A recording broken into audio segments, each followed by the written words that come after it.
It's not about leaving the plans. It is about understanding that if Allah subhanahu wa ta'ala has decreed something for us, then it is definitely part of the bigger picture. And that there's no such thing of a life where we're not going to go through difficulties and tests and trials. And indeed, those difficulties and those tests and those trials are part of the plan of Allah subhanahu wa ta'ala. And you know, interestingly enough, and I apologize that I'm going to do this for the second time in one talk, but I need to talk about comic books again. SubhanAllah, Shaykh Abdul Nasser Jung just walked in. It's going to be awkward. I'm just going to try and not make eye contact. Those of you who saw Batman versus Superman, right? And I'm not encouraging.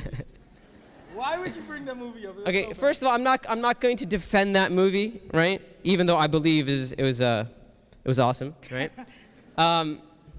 But actually, I will defend a part of that movie.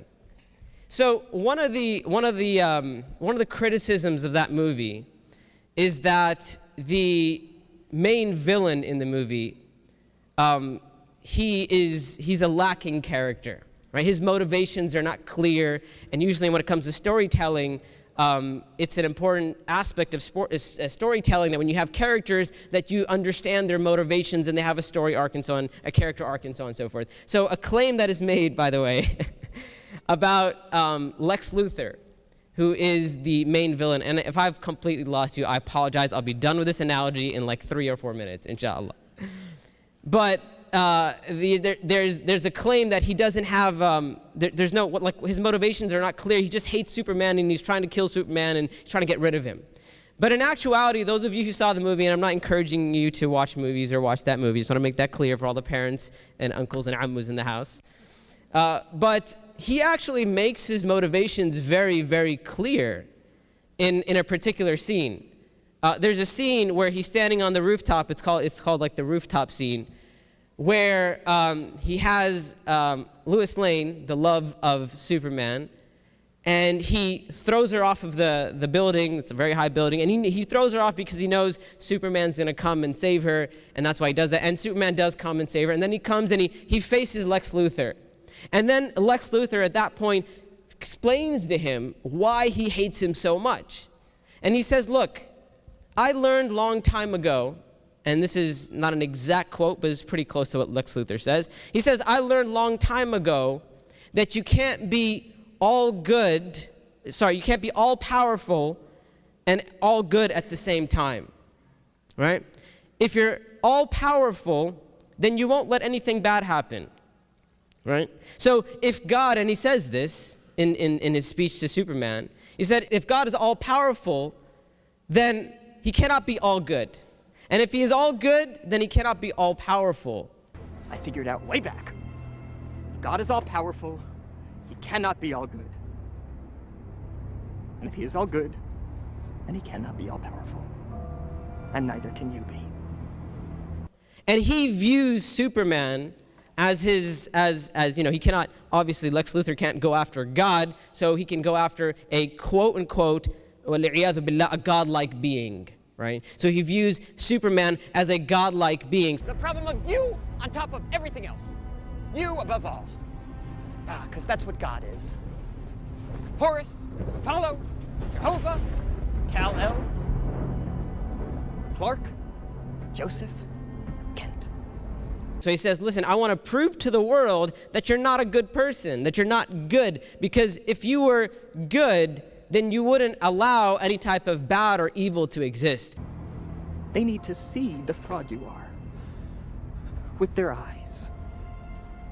The blood on your hands. And now this, subhanAllah, this issue, and by the way, that's his motivation, right? For those of you like he doesn't have a motivation or it's not clear, like why does he hate Superman? That's why he hates Superman. And obviously he has a history of child abuse, we learn in the movie as well, that his dad would beat him. And as a child, he would think, well, where's God now? No man in the sky intervened when I was a boy to deliver me from daddy's fists and abominations.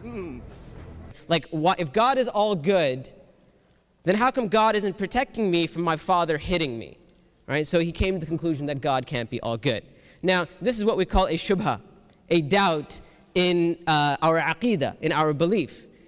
We understand, actually, and sometimes I think all someone needed to do was to sit Lex Luthor down and give them a lesson in Aqidah, and maybe he wouldn't hate Superman so much. He'd be trying to take over the world. But the point is that it is part of our Aqidah to believe that Allah subhanahu wa ta'ala allows seemingly bad things to happen, but there is no such thing as pure evil or pure bad. Because there is some goodness, or there is goodness attached to everything, whether we see it or realize it or not. And that, my brothers and sisters, is the essence of our tawakkul on Allah subhanahu wa ta'ala. That when matters are getting hard, matters are getting difficult, when things seem to be evil and bad, we trust in the bigger picture, in the larger plan of Allah subhanahu wa ta'ala. So when we go through illness, which from our perspective is evil or bad, we remind ourselves that there is some goodness in this bad. Right? For example, we know that sickness is one of the ways that Allah subhanahu wa ta'ala removes our sins.